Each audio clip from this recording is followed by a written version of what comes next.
5,000 लोग आप और इतने लोग जो है 5,000, अगर यहाँ से हम लोग ये प्रण लेकर जाएं कि हम वैसे शक्तियों को पनपने नहीं देंगे। और आज जो 2024 आज हो गया, 24 साल इस राज्य के बने हो और 24 साल में 19 तक इस राज्य की क्या स्थिति थी ये किसी से छुपा हुआ। यहाँ के लोगों का सिर्फ वोट लूटा गया और वोट कर और इस राज्य को लुटवाने का काम किया। इस राज्य की खनिज संपदा, जल जंगल, जमीन पर कितनी दृष्टि है। पूरे गुजरात से लेके महाराष्ट्र से लेके सारे राज्य के जो धनपति लोग हैं उनकी कितनी दृष्टि है कि कैसे फिर से वही सरकार बना के और फिर से लूटना शुरू करें। आज कितनी योजनाएं आए 2019 के बाद से 24 तक लागू की गई। इसको अगर गिनती कराने लगे तो हम लोग बहुत लंबा समय लग जाएगा। लेकिन जो लोग आज तक जनता को गरगला कर एक भ्रम करके और जनता का वोट लूटते आए, आज फिर अपनी चाल फिर चलने लगे। आज ये लोग गोगो दीदी एक ठोक चला रहे हैं, फॉर्म भरवा रहे हैं। उसका घर घर जाके आप लोगों को उसकी सच्चाई बतानी होगी सबसे पहले, क्योंकि जनता बहुत भोली भाली है। जनता समझने लगे तो फॉर्म भर रहे हैं, उस पर अकाउंट नंबर भी नहीं लिया जा रहा, आधार कार्ड भी नहीं लिया जा रहा। और ये लोगों से पूछना होगा, बताना होगा, जो लोग एक एक जनता को ये बात बताना होगा कि वही लोग भरवा रहे हैं फॉर्म जो 15 लाख का वादा किए थे कि 15 लाख खाता में आएगा। तो आप लोगों को बहुत बड़ी जिम्मेदारी है। हमारे पंचायत से लेकर प्रखंड से लेकर जिला स्तर के, केंद्रीय स्तर के सभी पदाधिकारी, अब एक दिन भी हम लोगों को चैन से नहीं बैठना होगा। अब जब भी हो, ऐसे तो हम लोगों का चुनाव का समय हमारा 5 जनवरी तक हमारे यहाँ विधानसभा का गठन हो सकता है, 5 जनवरी ड्यू डेट। लेकिन जो केंद्र में बैठे लोग हैं, हमारे विपक्षी भारतीय जनता पार्टी के लोग, ये लोगों का तो बस एक ही मुद्दा रहता है कि कैसे सत्ता हथियाओ, कैसे जल्दी से सरकार को बदचूक करो। जब हमारी सरकार बनी, आप लोगों ने झारखंड जन सरोकार की सरकार जब बनाई 2019 में, कम प्रयास नहीं किया गया कि सरकार को कैसे गिरा के कैसे विधायकों और सत्ता हथिया ले। लेकिन ये झारखंड है, ये महाराष्ट्र और आंध्र प्रदेश और कर्नाटक नहीं है। यहाँ के लोग बहुत ही दृढ़ संकल्पित हैं, बहुत ही मजबूत इच्छा शक्ति के लोग हैं। आपके मुख्यमंत्री को जेल भेजा जाए, जेल भेज के फिर हम लोग राष्ट्रपति शासन लागू करके सत्ता हथिया लेंगे, उसमें भी कामयाबी नहीं मिला। फिर हम लोग मुख्यमंत्री उनसे भी सेटिंग कर लिया, जो हेमंत यादव के मुख्यमंत्री है, काफी दूर का सोचते हैं, उनको हर चीज का अंदाजा लग जाता है कि क्या होने वाला है।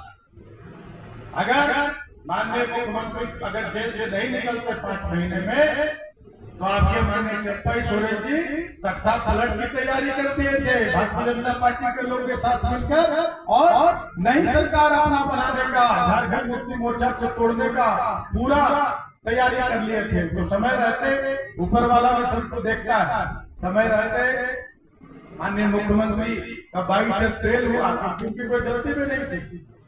उनकी गलती यही थी कि उन लोगों से हाथ नहीं मिलाया, झारखंड की जनता के हक अधिकार से कोई समझौता नहीं किया, झारखंड के विकास से कोई समझौता नहीं किया, यही गलती थी, उनको जेल भेज दिया।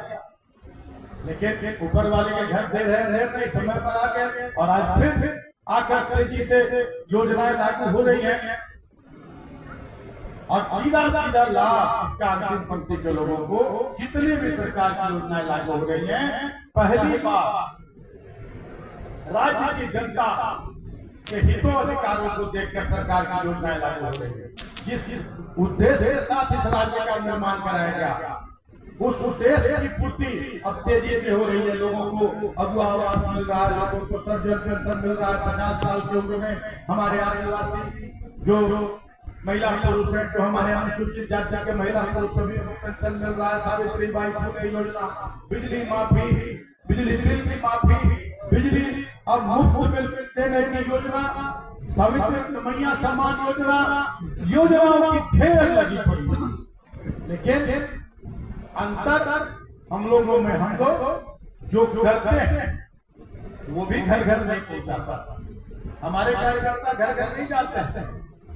हमारे आगे कहा जाता है कि सावित्री मैया सम्मान योजना के बारे घर घर जाके बताइए। मैं दावे के साथ कहता हूँ कि कोई भी नहीं गया होगा घर घर बताने के लिए मैया सम्मान योजना। और इन लोग जो पूरी तरह से भरे, पूरी तरह से भरे हुए लोगों का गोगो दीदी, और आज देखिए उनके कार्यकर्ता कैसे घर घर में जाके झूठा फार्म लोगों को भरवा रहे हैं। लाखों की संख्या में भरवा दिया फार्म। तो हम लोगों को जाकर सच्चाई बताने की जरूरत है घर घर, कि ये तो जो फार्म भरवा रहे हैं, ये फार्म भरवा रहे हैं कि वो भी वापस कर लेंगे। जो हम लोग 1000 दे रहे हैं वो भी अपना खाता में ट्रांसफर करवा लेंगे। आपके खाते में 1 रुपया भी नहीं जाएगा और चुनाव खत्म होगा, ये लोग ही वो हो जाएंगे। चुनाव खत्म होगा, यही लोग चले जाएंगे। हम लोग आज ये संकल्प लेकर यहाँ से जाना होगा कि एक योजनाओं के बारे हम लोग घर घर जाकर बताने का काम करेंगे। ये आप लोग हाथ उठाकर बताइए कि सब लोग आज से कमर कस के और एक घर 1.5 से 2 महीने हम सारी चीजों को भूल गए और एकमात्र उद्देश्य ये नहीं कि हमको मिथिलेश ठाकुर को जिताना है, मिथिलेश भैया को जिताना है, अपने बेटे को, अपने भाई को जिताना है, ये नहीं, वो हक अधिकार का ये संकल्प होना चाहिए। जो विकास की गाड़ी दौड़ पड़ी है उसमें ब्रेक नहीं लगने देना, और जो सरकार की योजनाएं लागू हुई हैं उसको बंद नहीं होने देना। मैं दावे के साथ कहता हूं, ये घर घर जाके बताने की जरूरत है कि जितनी योजनाएं हम लोगों ने लागू की है, अगर गलती इसको आ गए तो कोई योजना नहीं रहेगी, सारी योजनाएं हम बंद कर देंगे। चाहे बिजली माफी हो, चाहे मुफ्त बिजली हो, चाहे मैया सम्मान हो, चाहे सावित्री बाई फुले हो, या 50 साल का पेंशन हो, या डिजिटल पेंशन हो, ये सारा कुछ हम लोग बंद कर देंगे। गोगो देने की बात को छोड़ ये चीज हम लोगों को घर घर जाकर बताने की जरूरत है। ये कार्यकर्ताओं की, पदाधिकारियों की जिम्मेदारी है। और इतने कार्यकर्ता, एक विधानसभा नहीं, इतने कार्यकर्ता तो 5 विधानसभा के लिए जिताने की ताकत रखते हैं। जरूरत है दृढ़ इच्छा शक्ति की, एकदम संकल्प की, कि हम ये संकल्प लें कि आज के बाद आज निकले और 1.5 से 2 महीने हम लोग चैन से नहीं बैठेंगे। हमारी बहनें, हमारी दीदियां, सभी लोगों को सबसे ज्यादा जिम्मेदारी आप लोगों की है। आप अपने पंचायत में जाकर, अपने गांव में आप लोगों की